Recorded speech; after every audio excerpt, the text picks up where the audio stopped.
بسم اللہ الرحمن الرحیم۔ ادارہ ندائے قرآن، خواتین کا درس قرآن، وقت دوپہر 3:15 بجے سے 4:15 بجے تک، تعطیل جمعہ، ہفتہ اور اتوار۔ مردوں کا درس قرآن، وقت رات 10:30 بجے سے 11:30 بجے تک، تعطیل ہفتہ اور اتوار۔ مدرس مفتی ارشاد الرحمن، بمقام ادارہ ندائے قرآن، نزد محمدی مسجد، لیاقت آباد نمبر 3، کراچی۔ رابطہ نمبر 0322359069۔ اعوذ باللہ من الشیطان الرجیم، بسم اللہ الرحمن الرحیم۔ وَلَكُمْ نِصْفُ مَا تَرَكَ أَزْوَاجُكُمْ إِن لَّمْ يَكُن لَّهُنَّ وَلَدٌ، اور تمہارے لیے آدھا ہے اس کا جو چھوڑا تمہاری بیویوں نے، اگر نہیں ہے ان کے اولاد۔ فَإِن كَانَ لَهُنَّ وَلَدٌ فَلَكُمُ الرُّبُعُ مِمَّا تَرَكْنَا، پس اگر ہے ان کے اولاد تو پس تمہارے لیے چوتھائی حصہ ہے اس میں سے جو وہ چھوڑیں۔ من بعد وصیت یوصین بہا او دین، بعد اس وصیت کے کہ جو وہ وصیت کر جائیں یا قرض کے بعد۔ وَلَهُنَّ الرُّبُعُ مِمَّا تَرَكْتُمْ إِن لَّمْ يَكُن لَّكُمْ وَلَدٌ، اور ان کے لیے چوتھائی حصہ ہے اس میں سے جو تم نے چھوڑا اگر نہیں ہے تمہارے کوئی اولاد۔ فَإِن كَانَ لَكُمْ وَلَدٌ فَلَهُنَّ ثُمُنُ مِمَّا تَرَكْتُمْ، پس اگر ہے تمہارے لیے اولاد تو پس ان کے لیے 8واں حصہ ہے اس میں سے جو تم نے چھوڑا۔ من بعد وصیت توصون بہا او دین، بعد اس وصیت کے کہ جو تم کر جاؤ یا قرض کے بعد۔ یہاں پر اب اللہ رب العزت نے میاں بیوی کے حصوں کو بیان فرمایا ہے، اور اس میں پہلی صورت جو بیان فرمائی ہے وہ یہ کہ اگر فرض کریں بیوی مر جائے تو اس کے شوہر کو کتنا ملے گا، تو بیان فرما رہے ہیں کہ اگر بیوی مر جائے اور اس بیوی کے کوئی اولاد نہ ہو، نہ اس شوہر سے ہو نہ کسی دوسرے شوہر سے ہو، نہ اس شوہر سے ہو نہ کسی دوسرے شوہر سے ہو، تو اگر اس بیوی کی کوئی اولاد نہیں ہے تو اس صورت میں شوہر کو آدھا ملے گا، اور اگر اس بیوی کے اولاد ہے چاہے اسی شوہر سے چاہے کسی دوسرے شوہر سے، تو اس صورت میں پھر چوتھائی حصہ ملے گا، چوتھائی حصہ، آدھا نہیں ملے گا بلکہ چوتھائی حصہ ملے گا۔ اور دوسری صورت اللہ رب العزت نے بیان فرمائی کہ اگر شوہر کا انتقال ہو جاتا ہے تو بیوی کو کتنا حصہ ملے گا۔ تو شوہر کا اگر انتقال ہو جاتا ہے تو اس میں بھی دو صورتیں ہیں کہ اگر شوہر کے کوئی اولاد نہیں ہے، نہ تو اس بیوی سے اولاد ہے اور نہ کسی اور بیوی سے اولاد ہے، تو اس صورت میں ان بیویوں کو چوتھائی حصہ ملے گا۔ اور فرض کر لیں کہ اگر ایک سے زیادہ بیوی ہیں، 2 ہیں 3 ہیں یا 4 ہیں، تو 1/4 حصے کے اندر ہی ساری شریک ہوں گی۔ یہ نہیں ہوگا کہ ہر ایک کو 1/4 حصہ ملے، ایسا نہیں ہوگا، بلکہ 1/4 حصہ بیوی کے لیے ہے۔ اگر ایک بیوی ہے تو ایک کو مل جائے گا، 2 ہیں تو ان 2 کو وہ چوتھائی حصہ ملے گا، 3 ہے تو 3 کو، 4 ہے تو 4 کو، گویا کہ حصہ مختص ہے، چوتھائی حصہ۔ یہ اس صورت میں کہ اگر مرنے والے کے اولاد نہ ہو، لیکن اگر مرنے والے کے اولاد ہو چاہے اسی بیوی سے چاہے دوسری بیویوں سے، تو اس صورت میں بیوی کے لیے 8واں حصہ ہوگا، 8واں حصہ۔ اور جیسے میں نے ابھی کہا کہ چاہے ایک بیوی ہو چاہے 2 3 4 بیوی ہو، جتنی بھی بیویاں ہوں گی تو وہ اس 8ویں حصے میں ہی شریک ہوں گی. تو دوبارہ دیکھیں, فرمایا کہ وَلَكُمْ نِصْفُ مَا تَرَكَ أَزْوَاجُكُمْ إِن لَّمْ يَكُن لَّهُنَّ وَلَدٌ, اور تمہارے لیے آدھا ہے اس کا جو چھوڑا تمہاری بیویوں نے اگر نہیں ہے ان کے کوئی اولاد. فَإِن كَانَ لَهُنَّ وَلَدٌ فَلَكُمُ الرُّبُعُ مِمَّا تَرَكْنَا, پس اگر ہے ان کے کوئی اولاد تو پس تمہارے لیے چوتھائی حصہ ہے اس میں سے جو انہوں نے چھوڑا. من بعد وصیت یوصین بہا او دین, بعد اس وصیت کے جو وہ کر جائیں یا قرض. یہاں پر بھی یہ واضح کر دیا کہ پہلے قرض کو نمٹایا جائے گا, پھر وصیت کو نمٹایا جائے گا, اس کے بعد یہ حصے ہوں گے. اور یہ جو فرمایا کہ جیسے تمہیں آدھا ملے گا اگر ان کے اولاد نہ ہو اور تمہیں چوتھائی ملے گا اگر ان کے اولاد ہو, تو یہ تو ہو گیا شوہر کا مرنے والی بیوی کے ترکے میں. باقی جو بچے گا تو وہ دوسرے حصے داروں کو ملے گا. دوسرے حصے داروں میں مثال کے طور پر آپ یہاں پر یہ دیکھ لیں کہ ہو سکتا ہے کہ اس مرنے والی کی ماں ہو یا مرنے والے کا باپ ہو, تو مرنے والی کی ماں اور مرنے والے کی باپ کا وہی حصہ ہوگا جو کہ پیچھے گزرا ہے. البتہ اولاد ان کے ہے نہیں تو گویا کہ اولاد کو نہیں ملے گا, اور حصے داروں کو دینے کے بعد بھی اگر کچھ بچے گا تو پھر وہ عصبہ کو جائے گا. اور عصبہ میں یہی بات ہے کہ اگر ان کے اولاد تو ہے نہیں تو پھر اس کا مطلب یہ ہوا کہ ماں کو جائے گا, اور اگر باپ ہے تو باپ عصبہ ہوگا تو باپ کو چلا جائے گا, اور فرض کریں باپ نہیں ہے تو بھائیوں کو چلا جائے گا. اسی طرح آگے آ جائیں, فرمایا کہ وَلَهُنَّ الرُّبُعُ مِمَّا تَرَكْتُمْ إِن لَّمْ يَكُن لَّكُمْ وَلَدٌ, اور ان کے لیے چوتھائی حصہ ہے جو تم نے چھوڑا, یعنی بیویوں کے لیے چوتھائی حصہ ہے جو تم نے چھوڑا اس میں سے اگر نہیں ہے تمہارے کوئی اولاد. اگر مرنے والے کے کوئی اولاد نہیں ہے تو بیویوں کے لیے ایک ہو یا دو تین جتنی بھی ہوں تو ان کے لیے چوتھائی حصہ ہے. فَإِن كَانَ لَكُمْ وَلَدٌ, پس اگر ہو تمہارے اولاد تو ان کے لیے 8واں حصہ ہے اس میں سے جو تم نے چھوڑا, بعد اس وصیت کے کہ جو تم کر جاؤ یا قرض کے بعد. یہاں پر بھی واضح کر دیا کہ یہ حصے پہلے قرضوں کو نمٹایا جائے گا, پھر وصیت کو نمٹایا جائے گا, اس کے بعد یہ حصے ہوں گے. اور یہاں پر بھی یہی بات ہوگی کہ یہ حصہ دینے کے بعد یہ دیکھا جائے گا اولاد تو ہے نہیں ان کے, تو یہ دیکھا جائے گا کہ آیا مرنے والے کی ماں ہے کہ نہیں ہے اور باپ ہے کہ نہیں ہے.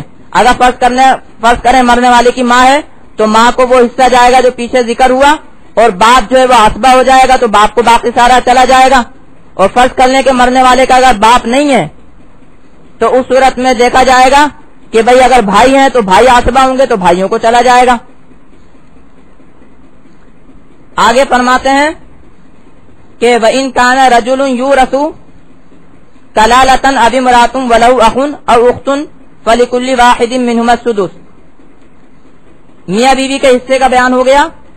آگے یہ ایک الگ قسم کی میراث ہے کہ اگر ایسا مرد مرا یا ایسی عورت مری کہ جو کہ کلالہ ہے. کلالہ کا مطلب ہوتا ہے جس کے نہ باپ ہو نہ بیٹا, یعنی نہ اوپر کوئی ہے نہ نیچے کوئی ہے, نہ باپ ہے نہ بیٹا. کلالہ اس کو کہتے ہیں جس کے نہ باپ ہو نہ بیٹا.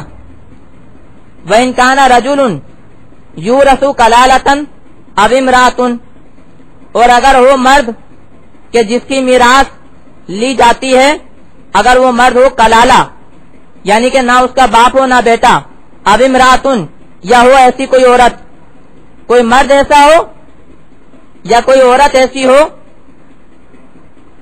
کہ جو کہ مرے اس حالت میں کہ نہ اس کا باپ زندہ ہے نہ اس کے کوئی اولاد زندہ ہے,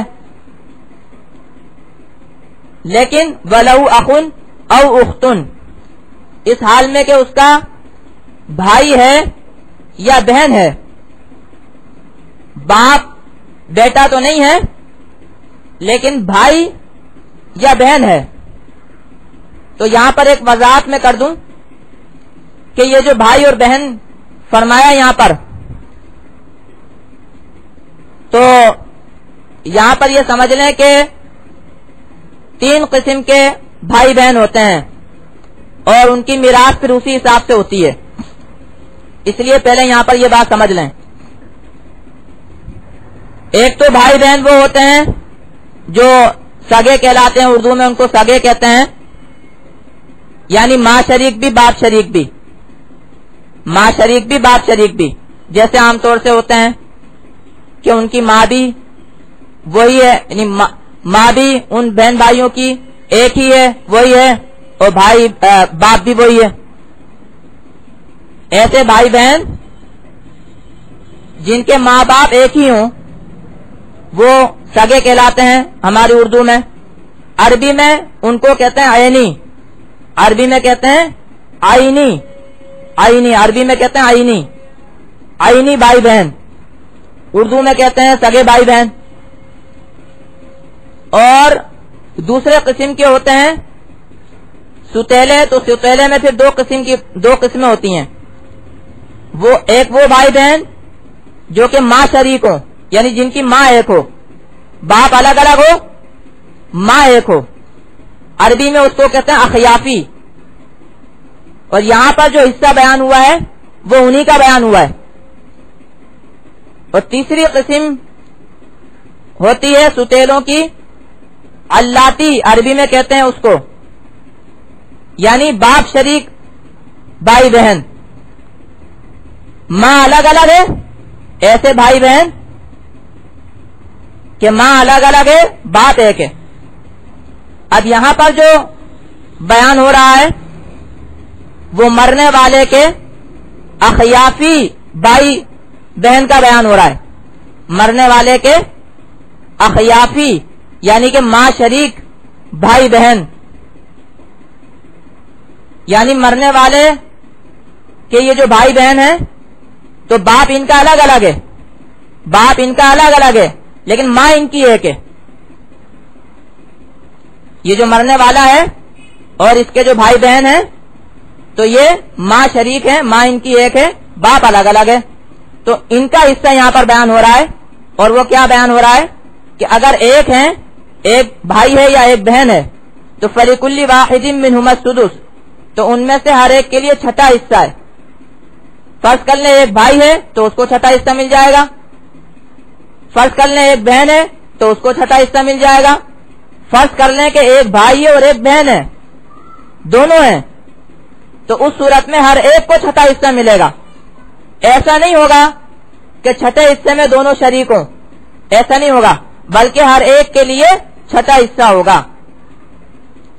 تو فرمایا کہ اور اگر ہو ایسا مرد کہ جس کی میراث بانٹی جاتی ہے، جس کی میراث لی جاتی ہے، اگر ایسا مرد کلالہ ہو، یعنی نہ اس کا باپ ہو نہ بیٹا ہو، یا ہو ایسی عورت اس حال میں کہ اس کا ایک بھائی ہو یا بہن ہو، یعنی کہ اخیافی ماں شریک، تو فَلِكُلِّ وَاحِدٍ مِّنْهُمَا السُّدُسُ، تو ان میں سے ہر ایک کے لیے چھٹا حصہ ہے. فَإِن كَانُوا أَكْثَرَ مِنْ ذَلِكَ، پس اگر ہوں وہ اس سے زیادہ، فَهُمْ شُرَكَاءُ فِي الثُّلُثِ، تو پس وہ شریک ہیں 1/3 میں. اگر یہ جو بھائی بہن ہیں، پیچھے تو یہ بیان ہوا کہ ایک بہن ہے یا ایک بھائی ہے، یا ایک بھائی ایک بہن دونوں ہیں. اب فرض کر لیں کہ اگر اس سے زیادہ ہیں، یعنی فرض کر لیں کہ 2 بھائی ہیں ایک بہن ہے، یا فرض کر لیں 2 بہنیں ہیں، یا فرض کر لیں 2 بھائی 2 بہنیں ہیں، تو پس اگر اس سے زیادہ ہیں تو پھر کیا ہوگا؟ فَهُمْ شُرَكَاءُ فِي الثُّلُثِ، تو پس یہ شریک ہوں گے 1/3 میں. اور یہ جو فرمایا کہ یہ شریک ہوں گے 1/3 میں، اس کا مطلب یہ ہوا کہ جتنے بھی ہوں گے سب 1/3 میں شریک ہوں گے، سب میں وہ 1/3 بانٹا جائے گا. اور یہاں پر یہ بھی یاد رہے کہ یہاں پر وہ اصول نہیں ہوگا کہ مرد کو دگنا عورت کو اکیرا، یہاں پر یہ اصول نہیں ہوگا.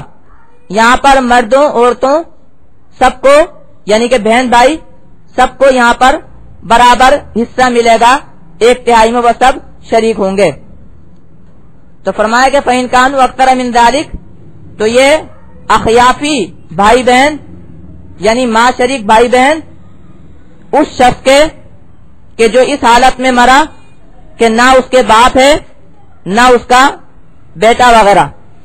تو اس کے لیے کیا اصول ہے اخیافی بھائی بہنوں کے لیے کہ اگر ایک بھائی ہے یا ایک بہن ہے تو ہر ایک کو چھٹا حصہ، اور اگر اس سے زیادہ ہیں تو پھر 1/3 میں سب شریک ہوں گے. اب یہاں پر اخیافی بھائی بہن کا تو ذکر ہو گیا. اب سوال یہ پیدا ہوتا ہے کہ جو عینی بھائی بہن ہیں یعنی کہ سگے بھائی بہن ہیں تو ان کا کیا حکم ہے، یا فرض کر لیں علاتی بھائی بہن ہیں یعنی باپ شریک بھائی بہن ہیں تو ان کا کیا حکم ہے. تو اس کا حکم اس سورت کے آخر میں آ رہا ہے. نکال لیں سورت کا آخر نکالیں، سورہ نساء کا بالکل آخر نکالیں.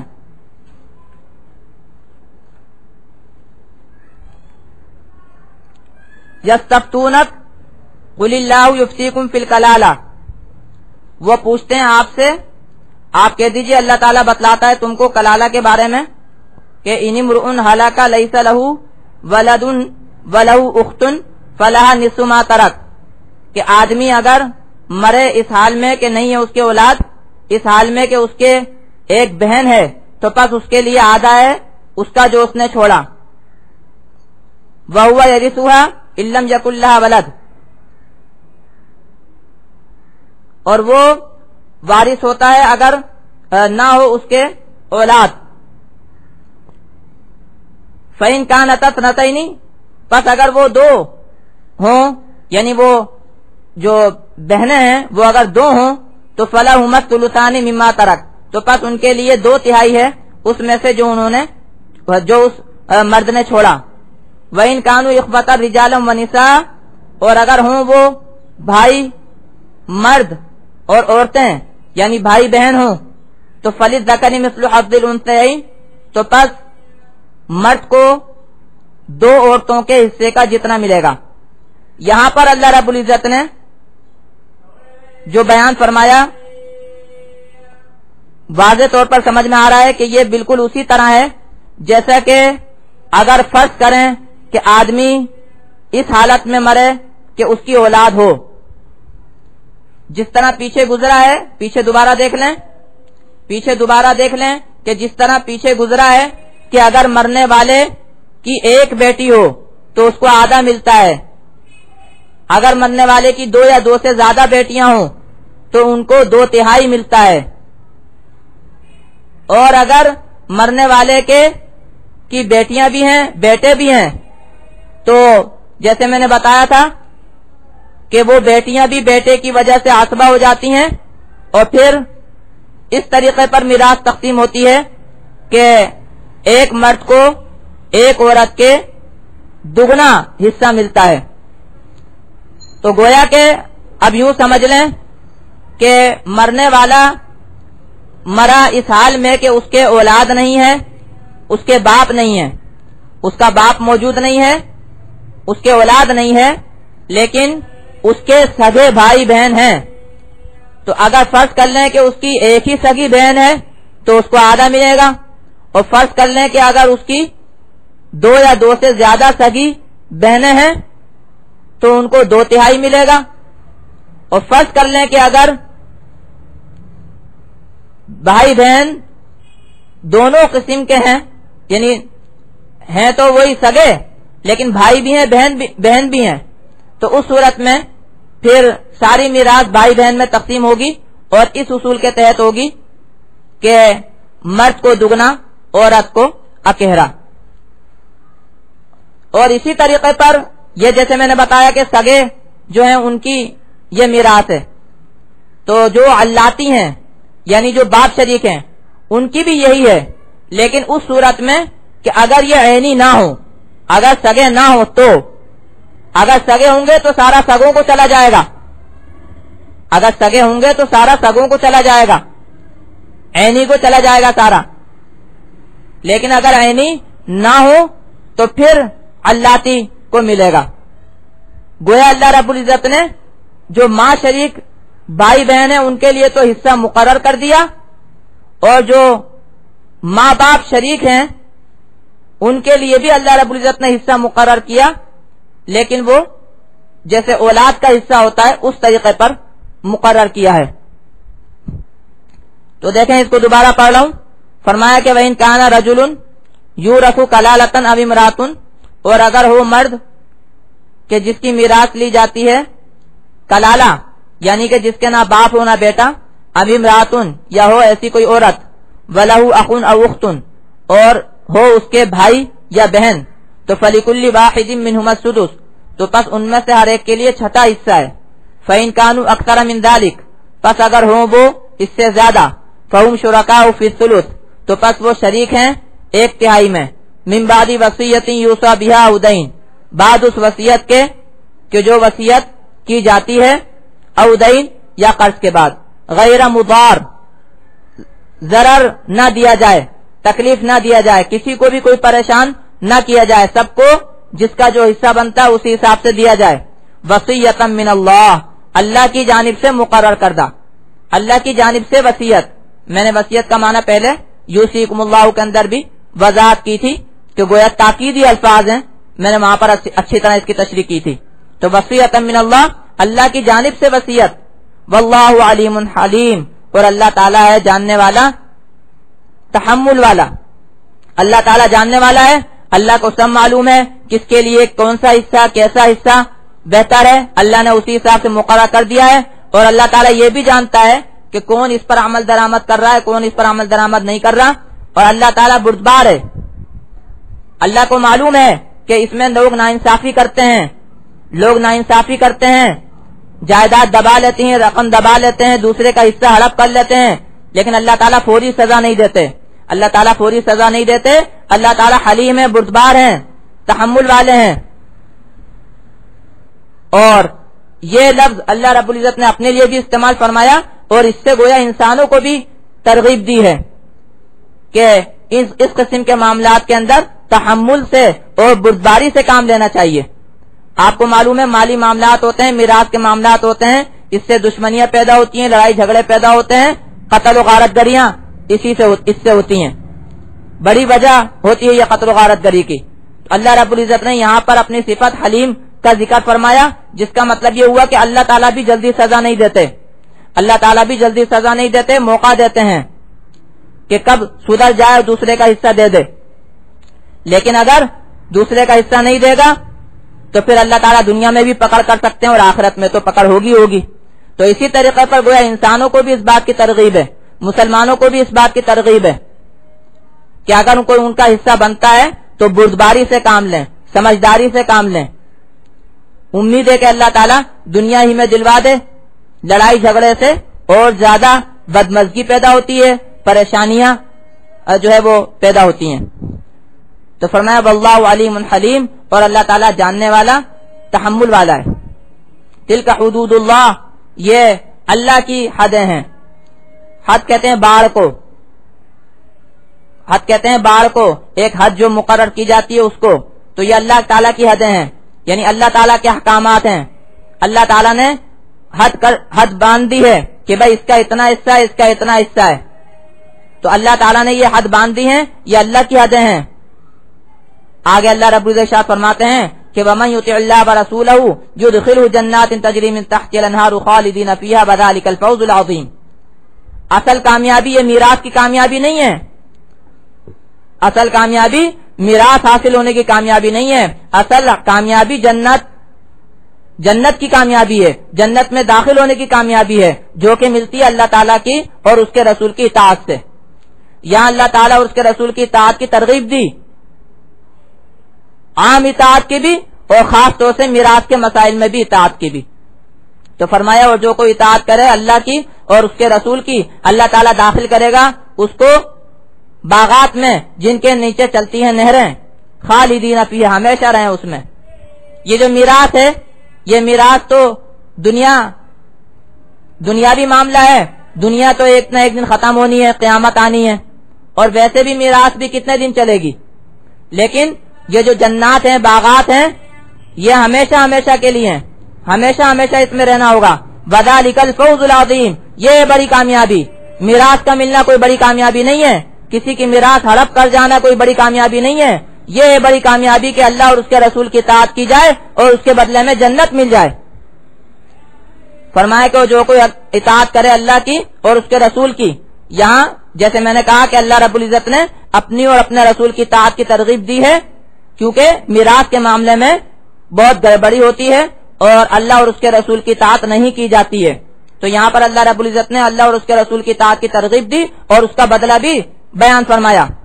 فرمایا جو کوئی اطاعت کرے اللہ کی اور اس کے رسول کی، داخل کرے گا اللہ تعالیٰ اس کو باغات میں جن کے نیچے چلتی ہیں نہریں، خالدین فیہا، ہمیشہ رہیں اس میں. وذالک الفوز العظیم، اور یہی ہے بڑی کامیابی.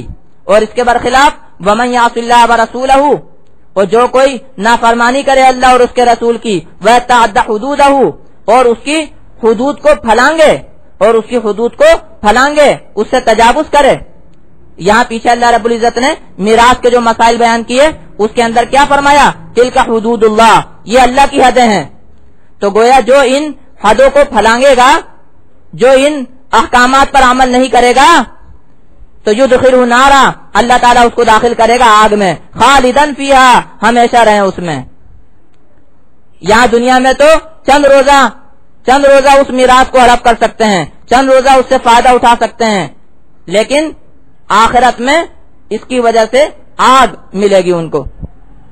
فرمایا کہ جو کوئی اللہ اور اس کے رسول کی نافرمانی کرے اور اس کی حدود کو پھلانگے، اس کی حدود سے تجاوز کرے، یدخلہ نارا، اللہ داخل کرے گا اس کو آگ میں، خالدن فیہا، ہمیشہ رہیں اس میں، ولہ عذاب مہین، اور وہاں پر کیا ہے؟ ایک تو آگ میں داخل کرنا خود بتا رہا ہے کہ آگ کیسی آگ ہوگی اور یہ کتنی بڑی سزا ہے. پھر اللہ رب العزت ارشاد فرما رہے ہیں، وضاحت فرما رہے ہیں، وَلَهُ عَذَابٌ مُّهِينٌ، اور اس کے لیے رسوا کن عذاب ہے. ایک تو آگ ہے ہی اور اس آگ میں بھی رسوا کن عذاب ہے مختلف قسم کے.